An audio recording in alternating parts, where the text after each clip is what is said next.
Good evening, everybody. Welcome to another edition of Monday Night Baseball, otherwise known as 108 Stitches Baseball Talk.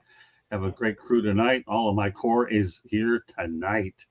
And before I get to the core, I want to just let everybody know what we're talking about. Talking about the Baseball Hall of Fame. We'll talk about Mike Trout. We're going to talk about Miguel Rojas of the Los Angeles Dodgers. Bruce Bochy. It's an interesting one.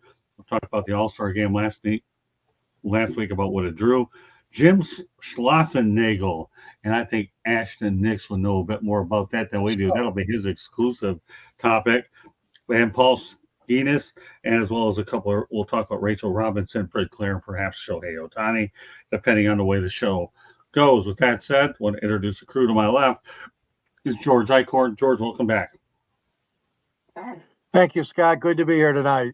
And Eric Katz, will be seeing in person. Obviously, it could be as early as this weekend, definitely next week. Welcome on, Eric. Thank you, Scott. Thanks for having me. You're welcome. And the barber, Mark Meriday. Don't confuse if he doesn't like the haircuts. He does a good job making some points here when it comes to the great American pastime.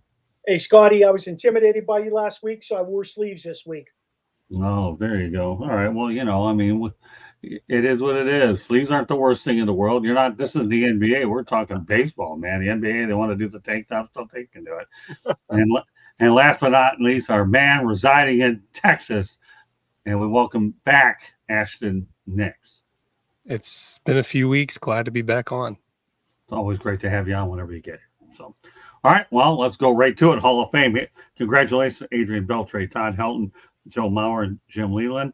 Helton actually joins Colorado Rocky teammate Larry Walker in there, and ironically, Jim Leyland coached one horrific year when he was having a hard time going out there and adjusting to the altitude. So we'll lead off with George Eichhorn. Let's talk about the Hall of Famers, the new ones that have plaques. Well, on a later episode, we'll talk about who should get in, but we'll just focus on these guys first. Go ahead, George. Yeah, it was a great ceremony. It always is. They do a terrific job. You guys have been there, and many of you have seen it, but I've never been there. I will someday, I hope. But the actual ceremony itself is always a test of I call it the test of the weather, because it's outside. Thank God it wasn't stifling heat out there. It was so nice to see 40 to 50 guys come back. Of course, I knew that each one of them has their own following, which is great. And then many of the athletes came back. Tigers president Scott Harris came in, former general manager Dave Dombrowski of the Tigers for Jimmy Leyland. Several of his players were there too, including Lance Parrish, Alan Trammell, and Jack Morris, of course. So it's a great ceremony. It's always a wonderful thing. I think I learned something new, though. I didn't know that they have to approve the speech. I found that out, and I guess it just never dawned on me that they send their speech over to the Hall of Fame committee and board of directors, and it's got to be read through and kind of blessed, I guess, or changed if it has to be changed. But all that being said, yeah, the guys, I think they're all deserving. To a lesser degree, some people think different, but I think it was a great ceremony. Great four guys going in. Chat room's buzzing. Adam Bloomstein is in there. We have I Love Dusty. Good to have you in here as well. So, all right, I'll go over to Eric Katz. What are your thoughts about this class? It's a pretty good class. It was nice to see David Ortiz take a swipe at Adrian Beltre's head. Who it's something he just does not like for whatever reason. He absolutely just loathes it. Something we've seen over the years, particularly with Elvis Andrus. I thought Jim Leyland should have been in the Hall of Fame a long, long time ago. And Todd Helton was one of those guys that, again, should have been in a while ago. Terrific. We can't use the Colorado altitude against these guys because the idea is still the same. See ball, hit ball. And Todd Helton hit the ball pretty good on the road too. And I thought he should have been in a while ago, but glad he got in. Fun fact though, he was a multi-sport athlete at the University of Tennessee, and the guy who replaced him at quarterback was one Peyton Manning. But great class. Glad we got some guys finally got their due. Overall, I can't complain about it. Okay, we'll turn over to Mark, a guy that I met in person at the Hall of Fame. I agree with you guys. I was happy for Beltray, to be quite honest with you. Kind of like, to me, Adrian Beltre just kind of, I don't know, meshed into the woodwork there for the longest time, even though he was putting up numbers, especially power numbers. I'm glad he got recognized for what he did at the end. And Leland, I mean, you know my feelings towards Leland. I think we talked about this last time. I feel like he was the last great manager that Pittsburgh ever had. And, you know, I didn't get to watch it yet. I do want to watch his speech because I heard it was tremendous. But I do need to know, George, if you watched it, did Leland have a cigarette during his speech? Because I can't imagine him not doing that. No, he did not. Oh, No wow. cigarette. No. Oh, nope, no Interesting. cigarette. Okay, well, I didn't see it. I was at the Marlins and the Mets game yesterday, so I wouldn't be able to. I'll have to look at some of the clips.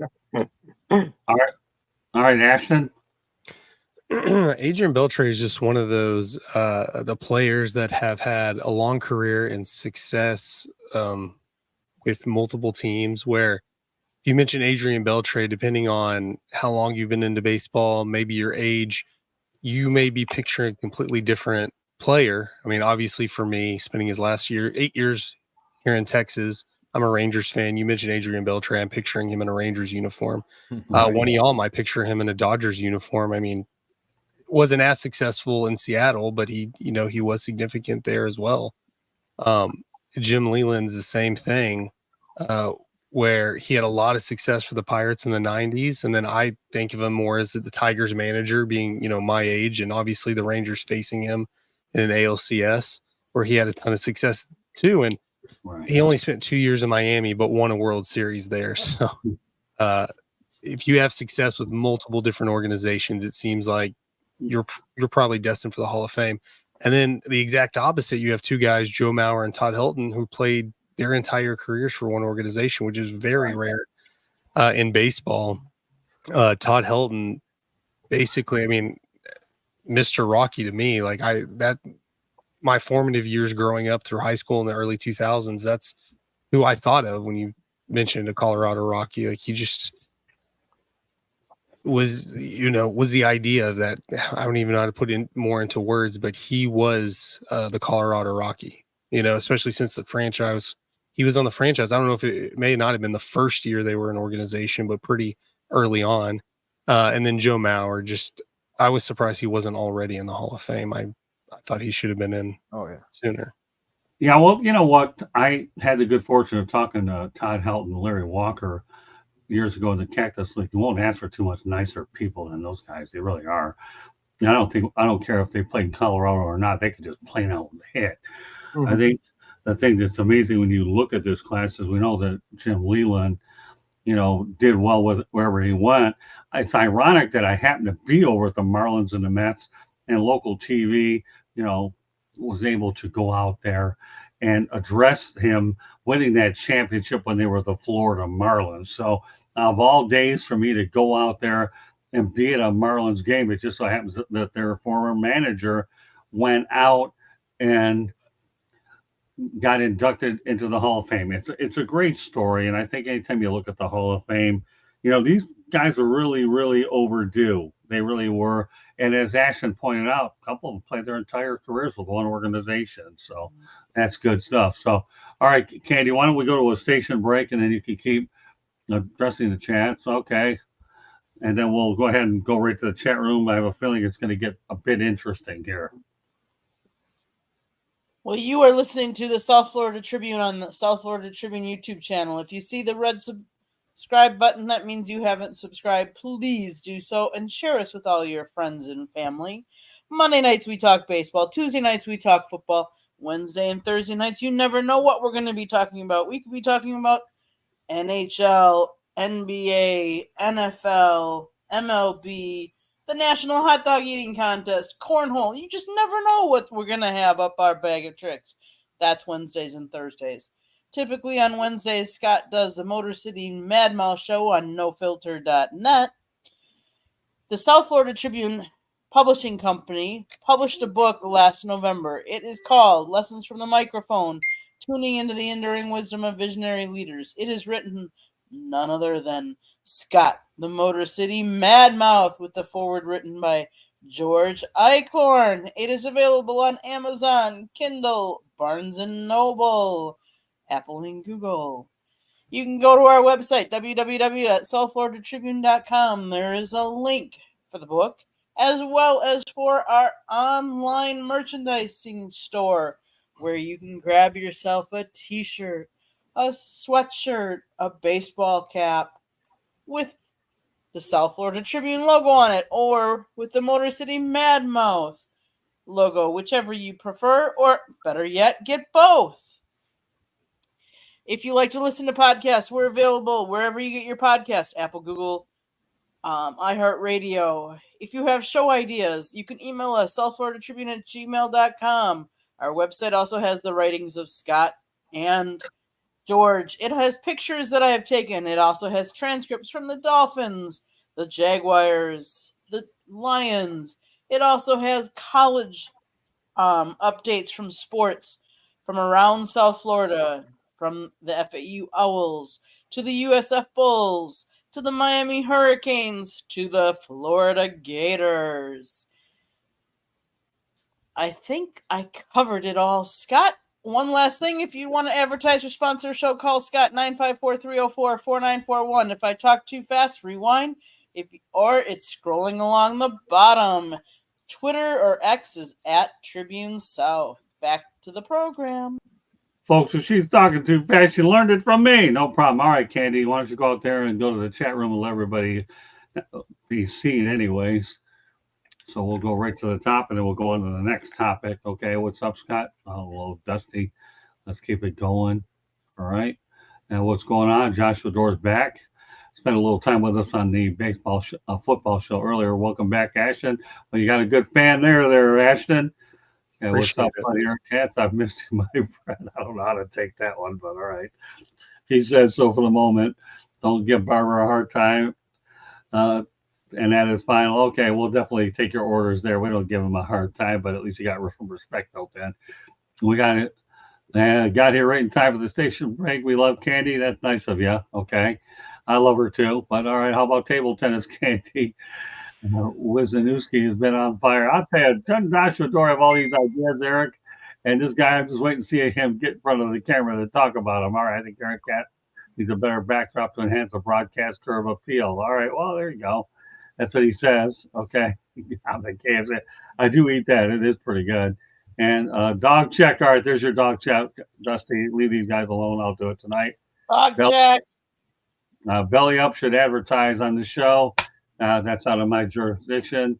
Eric Katz off the show. No way, man. This guy's a fixture on this show, and his best work is ahead of him. All right, with that said, okay, will Mike Trout make the Hall of Fame? What I do know is he hasn't played on the 4th of July since 2019. So, all right, we're going to go start off with Ashton this time. Because I hesitated, I'll say no, because that's what I kind of think when you say, should someone be in the Hall of Fame? It's just like a gut reaction thing. It's like yes or no. And he was supposed to be like this generation's best player. And for the most part, he is. He just can't stay healthy. And it's not necessarily his fault. His team's not making the playoffs because that's not how it works in baseball. So the organization hasn't really done him any favors because I think they've only made the playoffs one time with him, and they lost in the first round. So the fact, I think, as baseball fans, us being robbed of seeing Mike Trout in the playoffs year after year is a travesty. Honestly, I mean, who knows if he'd even be healthy enough to stay in the playoffs now. Normally, I would say if he can play long enough, he should make the Hall of Fame, but it's just not looking good because he can't stay healthy. Good points. Although, yeah, injuries have certainly been something that he hasn't been able to avoid. All right, Mark, go ahead. I'm a huge Mike Trout fan. I'm not going to lie to you, but I don't see him getting in the Hall of Fame. He had great numbers for the early part of his career, but like Ashton said, it seems like every time you turn around, he's getting some sort of injury that's sidelining him, not for a week, not for 2 weeks, but for an elongated period of time. That being said, that's taken away from, putting up more numbers that you need to be considered. I'm surprised they don't trade him. to be honest with you. But his contract is so big, and he's probably the really only drawing ticket they have in California at this point. That, I guess I get it, but I'd love to see him get out of there and see if that makes a difference. Okay, well, Eric, you're be on the hook for a few questions. I'll let you have a little fun with the next couple. From Joshua Dorr, what are your thoughts of KFC discontinuing the wedge fries? I don't really eat at KFC, so I can answer that. Okay, well, Dusty, I can tell them to bring the wedge fries, but you know what? They're not going to listen to me either. We want wedge fries. I don't know where to find them, Joshua Dorr, but where there's internet and there's a will, there's a way. Now, Eric, let's talk about Mike Trout. Yeah, I mean, multiple MVPs. He's kind of had almost a similar, like, given all the injuries, almost a similar career that Ken Griffey Jr. had when he went to Cincinnati. But I think right now, I think the MVPs in the Rookie of the Year and the multiple All-Star games will be enough to get him in. But, I think what will solidify which right now he's iffy, but I think those alone will get him in. But I think what will solidify him is if he could somehow put together a healthy year and a healthy couple of years and break the 500 homer plateau. Okay, that sounds fair. George? Yeah, I piggyback on what Eric said. Yeah, he's 122 home runs away from 500. That would put him in automatically. In the hit department, he's only at 1648. So there's no way he's going to get 3,000 hits in his career. And you guys mentioned about the injuries, obviously, played only 29 games this year. He played only 82 games the year before. Last time he was a big slugger was 2022 when he had 40 home runs and 80 RBI. And I agree with all the things that you guys have mentioned, especially the fact that, they haven't made the playoffs and the fact that he's been denied many, many seasons of playoff magic, if you will, playoff appearances. And I've always liked Trout, but you guys hit on all the right spots. He's injury prone. He's missed a lot of games. I'd say he would be borderline right now. My prediction, he's borderline for the Hall of Fame, but we'll see what happens. And if he can turn it around in the next couple of years, but I don't know if he can. Yeah, borderline is the right way to really describe a lot of this because, again, we've all talked about the injuries. I think the interesting thing is I find it hard to believe that he hasn't played on the 4th of July in 5 years. 5 years for the July 4th holiday. Wow. I mean, that's interesting. Now, You got to work at that. Yeah, I think it's interesting. I think baseball owns July 4th. I really, really do because you don't have no competition with it. And as far as Hall of Fame, well, again, you guys have all summed it up. I don't have to really continue to elaborate much further. Yeah, he does need some injury-free years, and it wouldn't hurt another postseason appearance or two. Wouldn't hurt Matters any either. I mean, don't get me wrong. Ron Washington's a good manager. He is, and if anybody will turn around the Angels, Ron Washington will do it. Ashton got a good look at him when he was in Texas, and we saw that Ron Washington did some excellent work with the Rangers. But the reality is when you put both of these together about getting to the Hall of Fame and not playing on July 4th for 5 years, how is that doable, okay, to not play on July 4th 5 years? That to me is craziness. Yeah, it is. So, all right, let's move on to a team that George Eichhorn's all too familiar with. Okay, but I'm also familiar with the other team that they played against. Okay, and Joshua Dorr, it sounds like you're very hungry tonight. So, if you're asking Eric, okay, what do you think of McDonald's and Dunkin' Donuts eggs? Okay, Rebecca, if you're out there listening, okay, do you want to eat either of those two foods? Because he's asking cats about this stuff. Dunkin' Donuts and eggs. Me personally, my favorite donut's a Krispy Kreme. But then if I had a Krispy Kreme, my other half would say, I don't have to kill you. The sugar will. But Derek, do you want to ask that interesting question before I go any further about the Tigers? I mean, I give him his due. This question's a little cleaner than some of what he's used to saying. So, you can go as long or as short as you want on it. I mean, I don't really know about Dunkin'. Just never really had it. I've had McDonald's before, and I don't mind them. So I'm not sure if that's the answer you're looking for, but I've had McDonald's and they're not too bad. Okay, there you go, Joshua. Okay, and Dusty wants me to be the KFC president CEO. Not a bad job if you get hired. No, my favorite meals there are actually the extra crispy, and I'm sure if we ever do a food show, we can talk about these fast food joints. But nevertheless, we're going to talk about the Detroit Tigers series before the All-Star break against the Dodgers. They were undefeated went in 2024, 21-0 when Miguel Rojas records a hit in a game. And obviously Detroit won that game 11-9. I'm going to start off with this because I'll tell you what, I had an opportunity to cover Miguel Rojas when he was the Marlins. This guy will be a future major league manager when his career is done down the road. He really will. He knows the game real well. He's got a good locker room temperament. When we were going through the COVID-19 stuff, he made sure that he was able to keep his teammates unified. So I like Miguel Rojas as a future manager. Well, it's hard to believe, though, that a team could go 21-0 when he gets a hit in the game. And that's why I found this stat to be an intriguing one. So with that said, Ashton, what are your thoughts about Miggy? Not Cabrera, but Rojas. That I had not heard that stat. That is a weird stat. That going 21-0 anytime you get a hit seems more like an anomaly. And that's why I brought it up, because I like to come up with these anomalies. Go ahead. Yeah, that's crazy. That's all I got on that one. No, that's okay. Hey, listen, 21-0 when you get a hit. I mean, I always thought he was a spark plug, but Miguel Rojas wasn't as well known when you're playing for the Miami Marlins. But then you put him in a place like the Dodgers. Well, when you have success, you get more attention. Okay, Mark.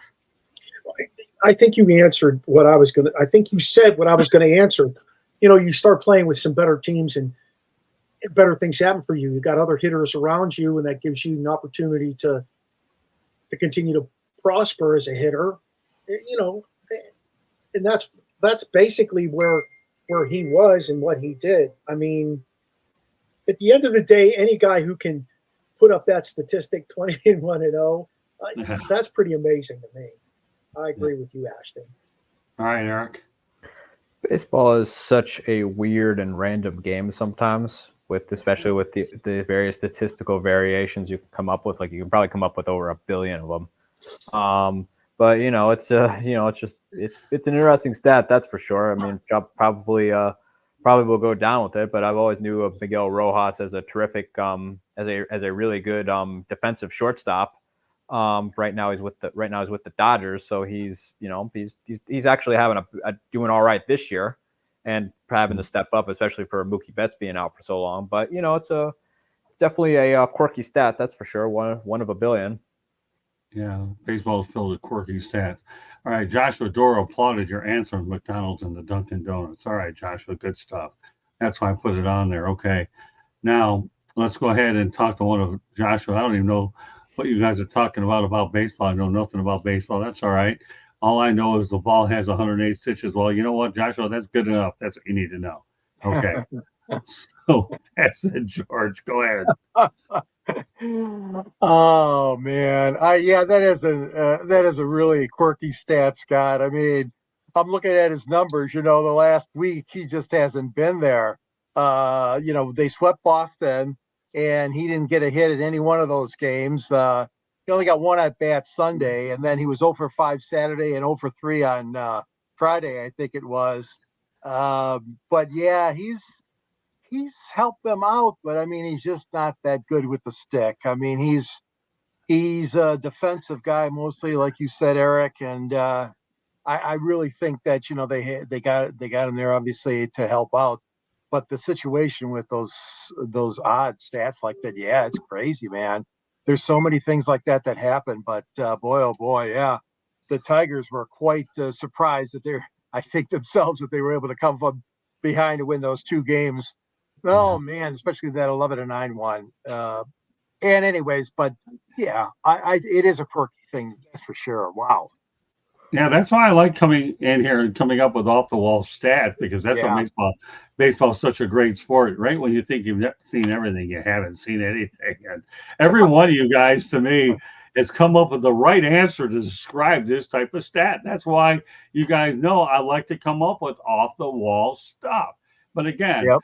I guess the best way to describe Miguel Rojas's offense is he's adequate. Okay, adequate at the most. Okay, but or he's an insurance policy for Mookie Betts, and he's a leader and he knows the game, and more importantly, he's a Latin guy. And when you have a sport filled with a lot of Latin players, this guy here, okay, will certainly be able to relate to those. So you're looking, and when I had a chance to talk to him on the field a few times ago, a couple of years back, this guy knows a lot more baseball than you think. In fact, I think on the final day of the year, Don Mattingly appointed a guy to go out there and be an acting manager, okay? And he pointed on Rojas. Don Mattingly knew a lot more than what he was thinking. And then I asked Miguel, what do you think about this manager thing? Is this something you'd want to do down the road? He said, yeah, as a matter of fact, I wouldn't mind doing it. So, all right, Dusty, let me give you a little bit of information, okay? And that's this. I don't mind KFC and things like that. But to be honest with you, when we go ahead and overkill a topic a little bit, my advice is, it's okay to put them up there. Let's just not go out there and overkill, because when you bring up KFC at 9:28 p.m., I don't really need to have to go to KFC and get something to eat. So I don't want to get hunger pains because I'm hungry to get to more topics. So good stuff. I think your intentions are good there, Dusty, but KFC has definitely gotten more publicity from me, and I haven't gotten a nickel for it. So with that said, okay, we're going to go to familiar territory. But, again, Miguel Rojas, you just watch, guys, will eventually be a manager in Major League Baseball. He will at some point down the road. But you're going to see a lot more of him the longer he stays with the Dodgers and does little things, especially in a bigger market like that. All right, well, you know what? Last month in June, Bruce Bochy moved into 9th all-time in managerial wins.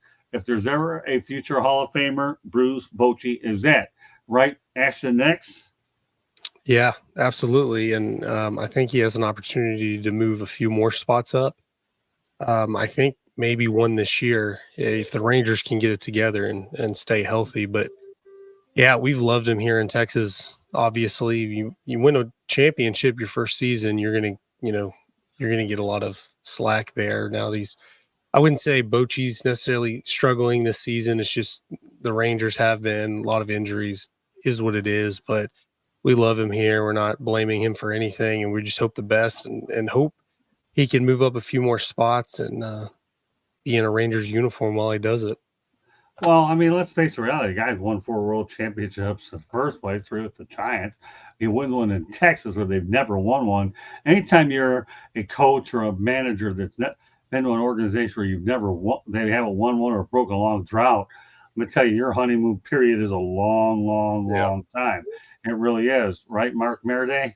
Yeah, absolutely. You get that respect. There's several guys who are still coaching that haven't. I can think of one right off the top of my head. It's a hockey guy. Dan Bosma, Mike Sullivan with the Pittsburgh Penguins. He hasn't even won a playoff game in years now, but he won in 16 and 17, and they keep him around with the anticipation, the hope that he's going to do something. Hey, I'll tell you right now, Bochy will put that team together, and down the stretch, you'll see a different team. I really believe that. They'll be healthy. He'll find some young bucks to bring up. They're going to perform and push the other guys, and I could easily see Texas in the hunt again this year. But yeah, Hall of Famer, he's already made his case. He's solidified himself. Okay, Eric. Well, I mean, if there's anybody who deserves being in the Hall of Fame in the future, whenever he decides to hang it up, it would be Bruce Bochy. I mean, people forget though, he took the San Diego Padres to their second World Series appearance in 1998, and unfortunately got a raw deal toward the end there, and then won multiple World Series with the San Francisco Giants, and decided to take a little break. Then he gets bored, and then comes back and wins a World Series with the Rangers. I mean, he's been successful everywhere he's gone. And as far as the second half goes, the Rangers last year were on a downward spiral. literally circling the drain, despite having such a red hot start. But Bruce Bochy pulled them together. They found a young buck like Evan Carter at the time, and they ended up going to winning the World Series. I mean, trust, but Bochy's a man who's seen it just about it all in baseball, and he's been in these types of situations before. He'll pull them together, and the Rangers at least will be able to play some meaningful baseball in September. Would you say that raw deal in '98 was he had to face the New York Yankees? No, I was talking toward the end though, when they sold everybody. Oh, I see. Okay. Yeah, I mean, '98. No one was beating the Yankees that year, That's and true. but I was talking toward the end though, where ironically enough, current Red Sox owner one of the owners, Tom Werner, actually was part of the ownership group with the Padres at the time, where they decided to sell everybody, and the season ticket holders sued him for it. All right. Well, thanks for clarifying that. I appreciate it. All right, George. Yeah, Bochy, like you said, is he's definitely going to be a Hall of Famer. Another guy is Dusty Baker, of course. Dusty Baker ended up with a .540 winning percentage as manager. Bruce is at .498. But of course, Bruce has won more, as you guys mentioned, more pennants and more World Series. He's got 4 World Series championships, and Dusty's only got the 1. That being said, those are the 2 youngest guys that are in the top dozen or so managers. And of course, you got to go down to the number 13 slot for Terry Francona. But yeah, Bruce has been phenomenal. What a great guy. What a great, he loves the game so much. He's one of those guys like Leland, they're just as not gym rats, but they're ballpark rats, we'll call them. But they love the game. They love the players and the fans alike. And Bruce has been nothing but success wherever he's been. And I know his record 500 is he's right around the 500 mark, but still, as a manager, he has been one of the best, especially in the last couple of decades we've had in baseball. Yeah, the 500 record will change as time goes on. I'm not worried about that. Yeah. The one point I should make is what he does have in common with Sparky Anderson and Tony La Russa is his ability to win a championship in 2 leagues, both leagues. So we can't lose sight of that fact either. And we know Sparky and Tony La Russa, and of course now you have Bruce Bochy in that category. I don't think I'm leaving anybody out, but that's a good company to be in. All right, let's talk about All-Star Game last week. Viewership's up 6% 1 year after a record low total. Obviously, we know about the uniforms being like pajamas, so we're not going to get into a pajama looking at contest, but let's talk a little bit about the All-Star Game. George, up 6% after a record low 1 year later. Some thoughts about what we saw. Yeah. Again, it was just for me, I look at the whole game and the festivities too. I'm not just talking about between the lines. I know some of you guys, and I'm not dissing anybody. You guys are baseball nuts probably more than me, and you look between the lines. But I look at the whole festivities, the whole picture, if you will, and it was fantastic. When they recorded those guys going into a Texas saloon, and I thought that was fantastic. But they did for the introduction to the game with several of the players, and they were having a great time inside a Texas bar, if you will, a saloon. And then to see the horses come out on the field, and you think of Texas, you think of the Texas Rangers, you think of the history of that state, and nothing hit me better than those horses. One of them carrying the American League pennant, the other one had the National League pennant, and so that was a great touch there. And of course, the Hall of Famers coming out for the first pitch, including who we talked about and offline when we were talking about Nolan Ryan. What a great guy and what a great career, what a great Texas Ranger he was, being out there along with the other stars for the honorary first pitch ceremony. And again, the game itself, a little bit boring at times. I mean, it was a low scoring game. They probably anticipated a few more scoring opportunities, but I look at the total picture, Scott and guys, and I give them an A. I give Texas an A for hosting that game, and MLB, of course, for putting it on. Carrick. I mean, I can't complain about it. It was a very Texas theme to it. You had the horses going in there. You also had the players in going inside a Texas saloon. You also had it kind of like the opening, during like when they come back, you'd have them all just sitting there, kind of a cowboy-like atmosphere. You could probably go back to when Texas considered itself a country. It was a well done event. I thought, it was the home run. I thought the home run derby was kind of underwhelmed a little bit with the stars that unfortunately weren't there. But overall, and obviously one unfortunate national anthem incident. But overall, though, I'd probably give it a B plus, just because the home run derby was a little bit underwhelming with the talent that was there. But obviously they kind of made up for it in the end there with a nail biting end. So, but overall, though, well done event by the Texas Rangers in Major League Baseball. Okay, well, we'll talk to the guy that resides in Texas. Ash, what are your thoughts about the All-Star game?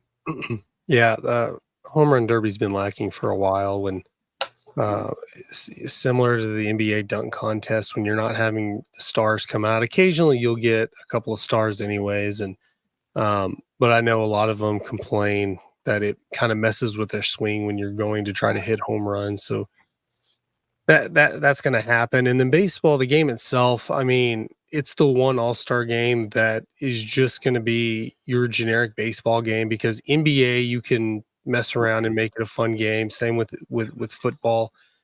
Baseball, you're out there playing baseball. It is what you might have a really good game. You might not have a good game. You really can't mess with it and do a whole bunch of fun stuff for the fans. So it is what it is. And I mean, honestly, I did not like the uniforms very much, but to be fair, I don't like that they wear uniforms or specific uniforms in all-star games. I think they should just go back to wearing the same team uniforms. It's fun when you can just look, you can point out who is who on the field. You don't have to wait. Like if you happen to know what they look like or just by their number, but you see, hey, Yankees number 2 Jeter or whatever, especially if you're a kid and you don't really follow much baseball, but you have a player or two on the field, you look for your team uniform.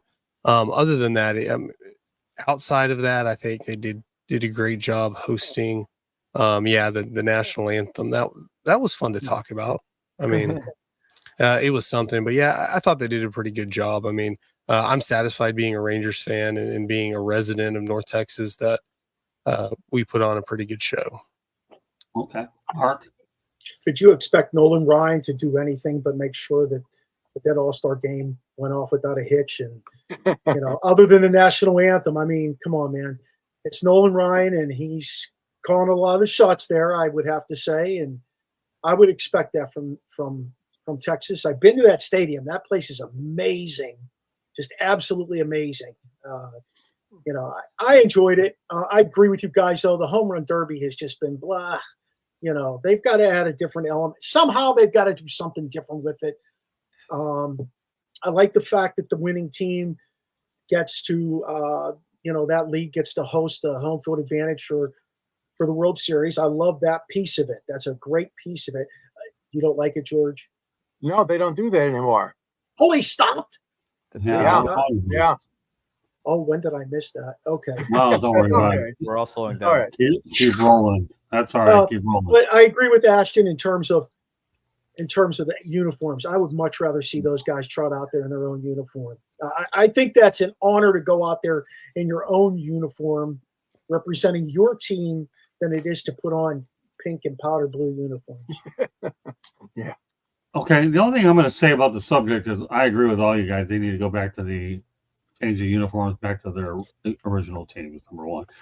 And number two, of the 4 major sports all-star games, baseball clearly is the best of all of them, and that's it. Oh, absolutely. Yeah, I mean, For sure. The Pro Bowl is practically then discontinued for whatever reason other than a skills competition. The NBA, the word defense is like something I didn't really like to take in college, called a foreign language. Okay, I never liked foreign languages anyways. And what am I missing? You got hockey. Yeah, they're not bad, but baseball's the best all-star game, clearly. Yeah. Midsummer tradition. In my defense, in terms of The World Series, I haven't watched the World Series in a while, simply because the Pirates are done by early July. Okay. I'm straight football then for a while. Not this year, Yeah. Mark. No. Man, they just beat the Cardinals 2-1 tonight. Yeah, well, we'll get to a little bit of pirate conversation in a moment. I have a topic that's exclusively, though, for Ashton, since he lives in the Lone Star Uh-oh. State. The Jim Schlossnagle, he was hired by the Texas Longhorns the day after angrily responding to a question about taking a job. He coached the previous 3 seasons at Texas A&M. I'm going to ask you 2 questions. Was he out of line with the way he handled that, his dialogue to that reporter? And number 2, to leave is one thing, but to go to your state rival in the manner that he did, why don't you add some clarity to this whole Jim Schlossnagle situation, Ashton? This is just strictly you. We're all going to listen to what you have to say about it. To answer your first question, being somebody who's been in press conferences before, like, I don't think the question was out of line because there was rumors already swirling around it that he was going to leave. I don't know his history with this reporter, because I know a lot of times players and coaches might kind of feud with reporters that continually ask them questions. That, not knowing that, I don't think he should have, treated him like that, because that's you never know. I mean, you're just out there reporting the news, and as when you're a media member, you're kind of trying to get to that next level anyways. So you're, this probably turned out great for that reporter because he got called out. Going to a rival, I know I'm a Longhorns fan. Going to a rival, it happens. I mean, Schlossing, I can never say his name right, but he is just going all around the state of Texas. He coached TCU for 16, 17 years, went to A&M, and now at Texas. That's not that big a deal. It happens. I know longtime TCU football coach Gary Patterson did that. He went and was the defensive coordinator for the Longhorns. I don't think that necessarily takes away his status there as, an all-time great. But how he did it by calling out the reporter, and I mean, he could have handled that any different way without being obvious. Like, obviously, for whatever reason, he couldn't just say it. Maybe contracts, they didn't want it reported yet, whatever. But you could have said, I don't know what my future holds. You could just give kind of the same generic BS stuff that we all know we're going to get as, when you're interviewing somebody. That's fine, but we have to ask the questions. But he went out of his way to, basically verbally assault a media member, and then maybe 2 days later, just go and do it. So there's 3 strikes here. Is one, you're going to the Longhorns, which you compare them with Lakers, Yankees, Cowboys, Right. Alabama football. You're going to get hate just for that, especially coming from a rival. That's a strike too. He coaching TCU, then Texas A&M, and then Texas, and then the way he's doing it by, he's just asking for everybody who's not a Longhorns fan to hate him and hate his team because of the way he handled that situation. And I can understand being upset, especially after you lose like that. Like, I think people need to understand more that when you shove a camera and a microphone in the face of an athlete or a coach right after they lose or win or whatever, you're going to get an exaggerated response. So, I mean, I fault him for the way he handled it, but you have to understand, like, he's probably upset anyways.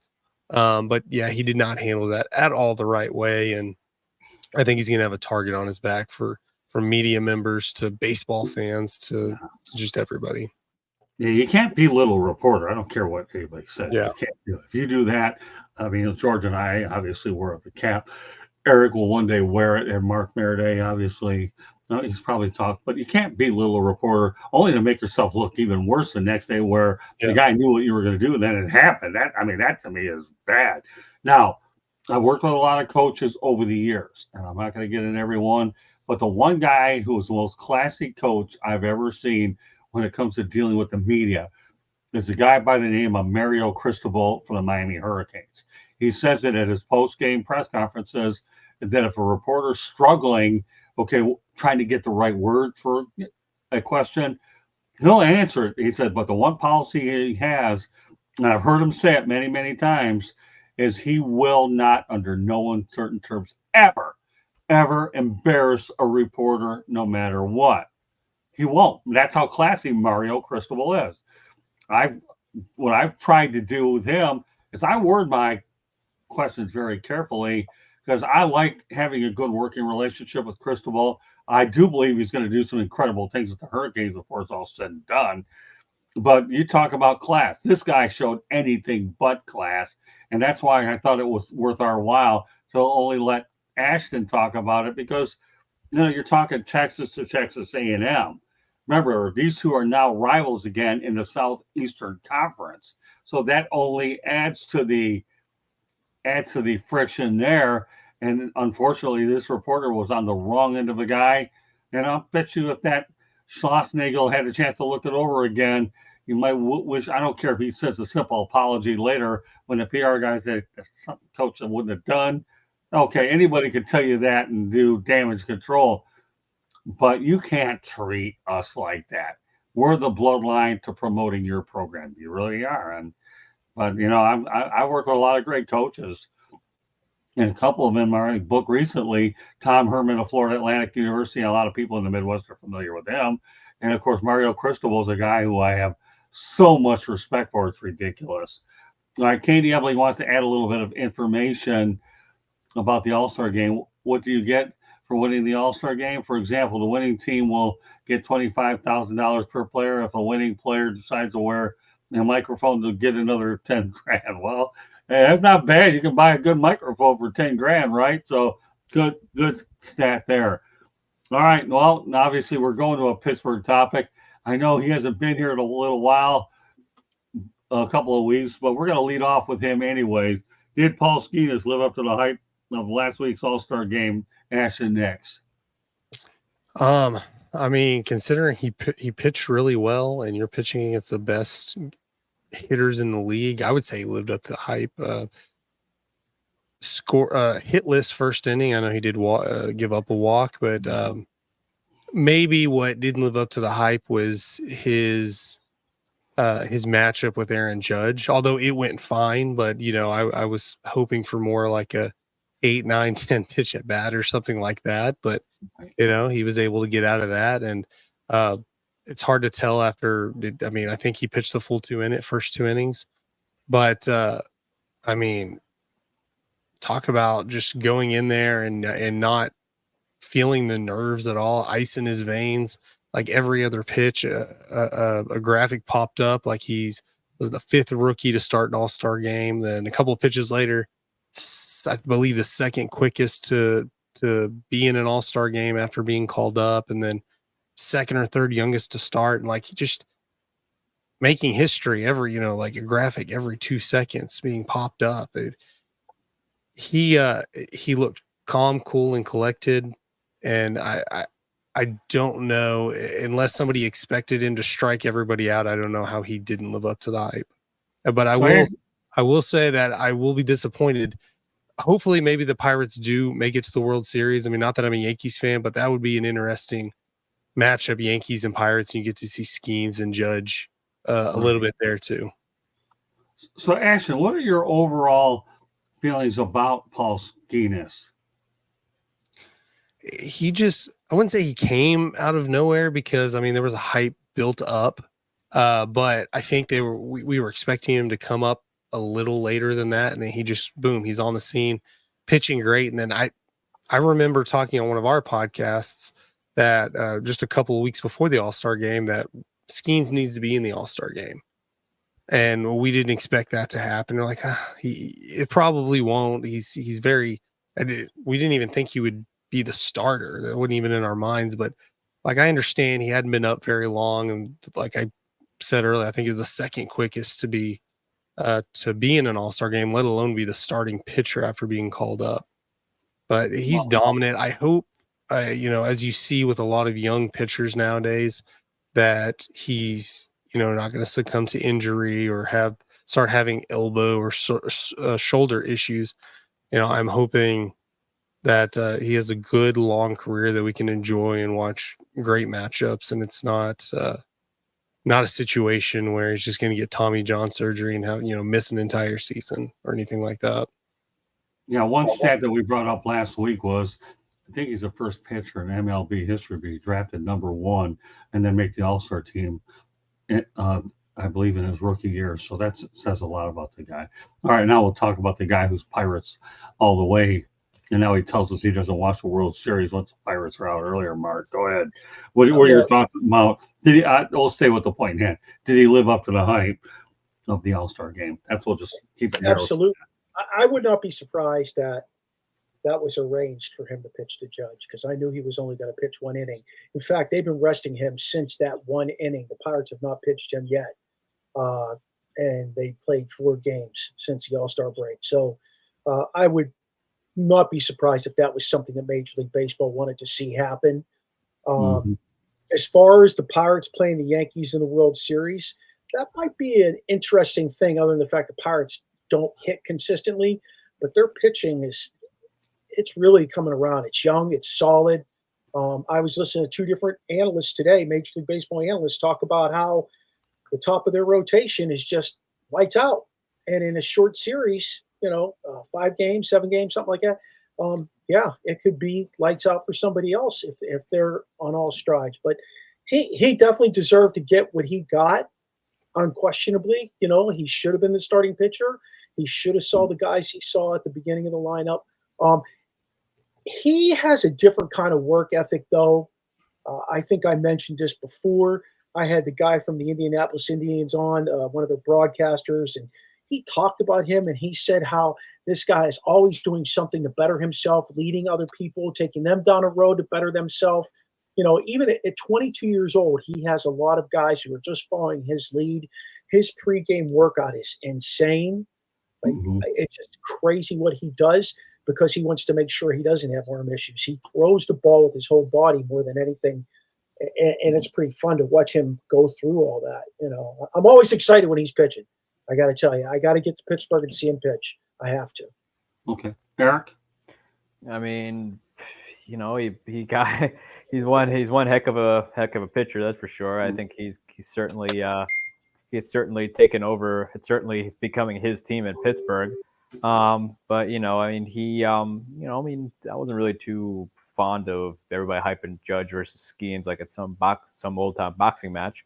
Because I just thought, at the end of the day, it would be no different than if he was pitching to someone else. But let me tell you, he's got a bright future, and the guy is going to he will win a Cy Young award or 2 down the road here. I think this year if things keep going, he might have an opportunity to get Rookie of the Year, depending on how that works out, with him being not getting on the Major League roster right away at the beginning of the season. But all in all, I mean, he threw the ball out as hard as he possibly can. I mean, can't say I was complaining about his work in the All-Star game. Okay, George. Yeah, I really am looking forward to that matchup, and it didn't let me down. I mean, it wasn't maybe as dramatic as some people wanted. He walked Juan Soto, and then, as you mentioned earlier, that Aaron Judge, it was more of a brief confrontation than maybe most of us wanted to see a little bit longer, but a lot of pitches thrown there. It wasn't going to happen that way. I'm in awe of him. I mean, it goes back a long ways, and Scott doesn't like to have me talk about the Tigers a lot. I'll just say one word, and that's the Bird. But the Bird was different because he was not a number 1 draft choice in Detroit. Skeens is the number 1 overall draft pick. This is unheard of for him to be pitching, and like you guys said, starting an All-Star game in the very same year that in his first year in big league ball, and then he becomes the All-Star starter. So he's setting all kinds of records. Like you said, first this, first that. I mean, it's great. It's great for baseball. Baseball can always use good young pitching, hurlers. There's a lot to be said. he needed hitting too, obviously. But I mean, for Pittsburgh to come along and draft this fella and to see what Skeens has been doing, I think it was great. But yeah, he didn't let me down at all, Scott, and he deserved it. Well, Paul Skeens is cool, calm, and collected. It's funny how you bring up Mark the Bird Fidrich. The only difference between Skeens and Fidrich is back then Mark Fidrich pitched a lot of complete games. Complete games these days are a rarity. They really are. And unfortunately, Tommy John surgeries are not a rarity. But, again, you're talking about a generational player. And I like everything we see with this guy up to this point, and am really curious. Now, I believe the Rookie of the Year is judged on how many, appearances and innings that they have in order to meet qualifications. I don't know for sure, but I wouldn't be surprised if that's part of the way that you decide the Rookie of the Year. I don't know, but there's certain requirements in terms of play that usually have to be met before you can consider him. But you know what? If he doesn't win the Rookie of the Year, the fact that he's a starting pitcher of an All-Star game in his first year says a lot in its own right. Time will tell if he gets in the World Series and that other stuff. So, excuse me. All right, with that said, you know what? Who informed me about Ohtani's long home run? You could go ahead. All right, go ahead. I mean, it was one heck of a shot. I mean, coming off Ohtani, it's not surprising because, man, I think it was Tanner Houck that was pitching. But he just unloaded on it. I'm talking, you could just hear it off the bat that, you might as well not even try for it because that ball is gonna probably land somewhere on Hollywood Boulevard. But it's quite the shot. It's always, especially in a large ballpark like Dodger Stadium, where it's very hard to hit a home run out of that ballpark. It's there's so few people have done it. I know Fernando Tatis Jr. has done it. Giancarlo Stanton has done it. And Ohtani has been able to do it. It's definitely a rare feat, but coming off Ohtani, that just shows you just how amazing of a player he really is. How many feet did that go? 473. It was a nuke. Excuse me. So yeah, it's my throat a little bit. All right, two other topics I want to mention real quickly. Not topics, just pieces of information. Rachel Robinson turned 102 last weekend. I'm happy that she did 102. We're talking about Jackie Robinson and the Dodgers. Rachel Robinson is a gem, and I'm glad that she's actually sounds like she's looked pretty well from the photos. Jeremy smoking kneecap biting. Good evening, gents. Jim Leland finally gets the Hall of Fame well earned in his long tenure as coach. Great minds think alike. But excuse me, folks. Rachel Robinson. Anybody have any thoughts about Rachel? She's just a terrific woman. I know that they brought her out to ceremonies before All-Star games and World Series, and she's so graceful and such a loving lady. And man, topping the century mark, that's a phenomenal achievement for anybody. But she certainly carries on well the great legacy that her husband left us with Jackie Robinson. Yeah. All right, I'm going to stay on another Dodger note. I had the opportunity last Wednesday night at the Motor City Mad Mouse show to interview former Dodger Vice President GM Fred Claire. You want to talk about one of the biggest highlights I had talking with Fred Claire? There's many of you, if you don't know, look it up. Talked about the Al Campanis interview on Nightline, and I encourage you to watch the show, especially if there's some Dodger fans chiming into this show. You know what? Fred Claire didn't hold back on any topic that I threw at his way. And, I met him 30 years ago at Dodger Town in Vero Beach. And when you make friends in baseball and you make these friends compared to any other sport I've worked with, okay, to me, they don't forget about you, even if they see you 5 or 10 years later in spring training. And Fred told me, because we earned the trust, like I did many years ago with Ernie Harwell, Scott, you can ask me whatever you want. I don't even care. And when you go out there and let me ask you anything I want to do, well, that interview lasted about an hour or so. And we talked about Campanis, talked about Tommy Lasorda and a lot of things. So you can find my interview on the Motor City Mad Mouth show on our YouTube channel. So with that said, well done. I know any parting shots, any of you guys want to add something before we call it a night, you can put out your IDs. I'll be curious to see what happens in Atlanta with Aussie Albies going down for the next, I think I read 8 weeks, something like that. What about you, They've had their injury issues this year. That's pretty significant as well. What about you, Ashton? Yeah. Just hopefully the Rangers can get back on track. I was hoping they would, coming out of the All-Star break, keep that momentum going, but they got punched in the mouth by the Orioles. We'll see with the trade deadline if they're going to be buyers or sellers. Okay. Eric? Well, this is the year where the Pittsburgh Pirates find themselves in a very unique position. They're in a rare position where they can actually buy. They're only a half a game out of the wild card spot, and that's probably due in part to the rest of the National League just being a mediocre mess. However, they're only a half game out. They can easily catch the Cardinals, who are the biggest frauds in the National League. They need to buy. They need to add a bat or two to get in position to bring postseason baseball back to the Steel City. This is the year to do it. They've got a nice pitching staff, which can certainly benefit from pitching the postseason. Now, whether they get shelled or not is a different story. But this is the year to buy. Brian Reynolds needs help. Andrew McCutchen needs help. This is the year to buy, Bob. Stop staring at your bottom line. Open up that secret checkbook that you have probably sitting on your nightstand and get some bats into that lineup. You got an opportunity to do something big here where life in Pittsburgh in terms of their sports teams hasn't been so happy in recent years. All right, George, unfortunately, you don't have a parting shot, but the consolation is you're going to answer a couple of Jeremy Ballrick's questions, all right? Wasn't that long home run that landed across Tiger Stadium by Gibby in 84?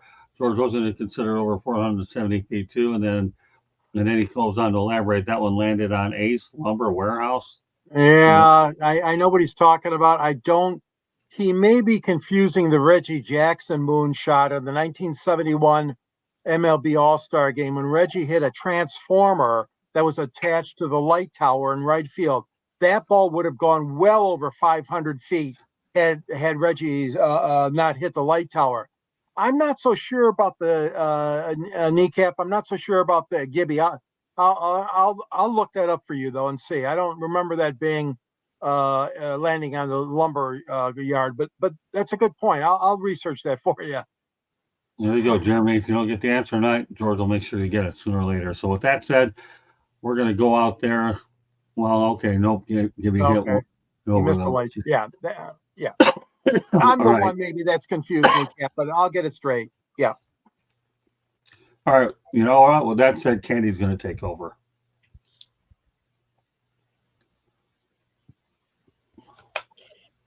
Hello, guys. How are you this evening? Living the dream. Thanks for asking. Of course. So I was just doing research, Scott, when you were talking. Reggie Jackson in 1971 hit a 532-foot home run during the MLB All-Star game that almost left the stadium for Detroit. In 1983, Gibson hit a 523-foot home run over the right field roof, with the ball landing in a lumber yard across the street. And then Cecil Fielder hit a 510-foot home run that some say went out of the stadium. But yes. Thank you, Candy. There you go, Jeremy. You got all your answers from your co-hosts on Fire Up, okay? Fire Up. Candy and Jeremy are the two that run that show. Go ahead, Candy. The South Florida Tribune Publishing Company sponsored this show and published a book last year, Lessons from the Microphone, Tuning in the Enduring Wisdom of Visionary Leaders. It was written by Scott Morganroth, the Motor City Madmouth, and the foreword was written by none other than George Eichhorn. It is available on Amazon, Barnes & Noble, Kindle, Apple, Google. We also do podcasts if you like to listen, audio version of our shows, available wherever you get your podcasts, iHeartRadio, Google, Apple, Spotify, Breaker, Castbox, Deezer.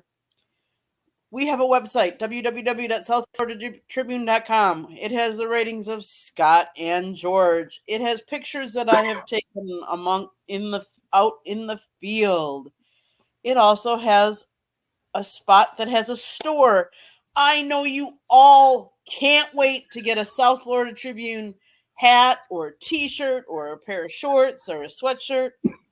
Go to our website, go buy some merchandise. And then if you have show ideas, you can email us, southfloridatribune@gmail.com. If you want to sponsor a show or advertise on a show, call Scott, 954-304-4941. Tribune or X, Twitter or X, at Tribune South. Again, our website is www.southfloridatribune.com. If you see that red subscribe button in the lower right-hand corner, that means you haven't subscribed yet. Please subscribe, share, like our content with everybody. I think I've hit them all, Scott, but I could, All right, well, could be wrong. Tribune, Twitter/X at Tribune South. No big deal. Meanwhile, with that said, it's the time of the program with everybody else. Find out how they get old. We'll start off to my left with George Icorn. Yeah, you can get a hold of me on Yahoo at gicorn@yahoo.com. You can reach me on LinkedIn. You could also reach me on Twitter, or X as some call it, at San2G Sports 99. Follow me in the South Florida Tribune website. I write under the Motor City Tribune banner. And my column, there will always be a little tag at the end of my column, and that links to a book that I wrote called Detroit Sports Broadcasters on the Air. Scott's in the book, and our friend Ernie Harwell's in the book, and so many great baseball announcers, George Kell and Al Kaline, Paul Carey, on and on. And also you can find me on this show, 108 Stitches, and on the Sports Exchange on Wednesday nights here on the South Florida Tribune site. Thank you. All right, we'll turn over to Eric. Yes, you can follow me on my Twitter at Sports Team News, and you can follow me on bellyupsports.com, where I am the baseball writer, where I write about all things happening in baseball. Okay, let's go to Mark Maraday. Eric, what's going on tonight? You're a little docile. You okay? Oh, I'm good. Yeah, I liked your rant about the Pirates, by the way. Thank you very much. It was a good rant. Mark Maraday, you can find the Original Sports Podcast on every social media place you look. It's either OSP with MM or Original Sports Podcast. Our show's on Tuesdays, 7:05 usually, and you can find us on Roku Tuesday nights from 9 to 10 p.m. Okay, we'll turn over to Ashton. You can search me out on any social media platform at Ashton Nix. Just search Ashton Nix. And then you can find our sports network at Peak One Sports on every social media platform. Or on YouTube and all that good stuff. Okay, I want to thank Ashton and Mark Maraday for doing a great job promoting our content on Twitter. You guys do a remarkable job, and we're definitely grateful for what you do. Well, meanwhile, that concludes this edition of 108 Stitches Baseball Talk. On behalf of my voice, which is fading, some people wonder, oh my God, why is it fading? I use it a lot. Okay, that's why I'm the Motor City Mad Mouth, not Mild Mouth. Okay, but it works nevertheless. Well, we will not be broadcasting next Monday night, but we will be back and better than ever in about 2 weeks.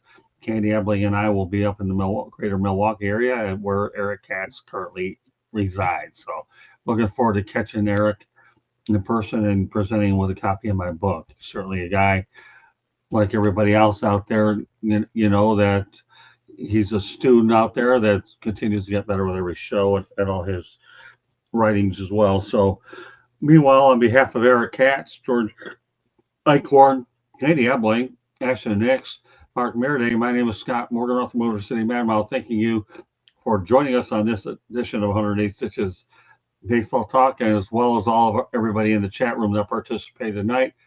Without you, without the chat, it certainly it would be boring, and I like the participation that we get on the chat room. So good night, everybody, and we will see you 2 weeks on 108 Stitches Baseball Talk. Have a great baseball week or two. Thank you. Good night, everybody.